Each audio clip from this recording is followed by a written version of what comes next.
तर पायऱ्यांवर उभं राहून बघायचा चॅनलचा बूम आणि ठोकायची धूम असं एकनाथ शिंदे यांनी म्हटलेलं आहे। टुरिस्ट म्हणून येतात आणि सभागृहाबाहेर आरोप करून निघून जातात असं देखील शिंदेंनी म्हटलेलं आहे। तर यावेळेला उद्धव ठाकरे आमचे सरसैनिक आहेत असं देखील यावेळेला अंबादास दानवे यांनी म्हटलंय।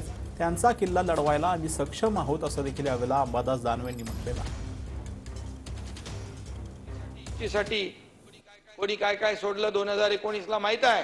हिंदुत्व सोडलं, वडिलांचे विचार सोडून शत्रूच्या तंबूमध्ये छावणीमध्ये जाणाऱ्या लोकांनी संभाजी महाराजांचा अपमान किंवा बरोबरी करणं हे योग्य होणार नाही। आणि म्हणून हे नैतिक त्यांना अधिकारही नाही। काही जण येतात टुरिस्ट म्हणून येतात, टुरिस्ट म्हणून जातात, सभागृहाबाहेर आरोप करतात आणि पायऱ्यावर उभे राहून निघून जातात। आणि म्हणून पर्यटन तुमच्याकडे आहे, पर्यटन यांच्याकडे आहे। आणि मग बाहेर पायऱ्यावर राहून बघायचा चॅनलचा बूम आणि बोलून झाल्यावर ठोकायची धूम असले लोक काय काय करतात।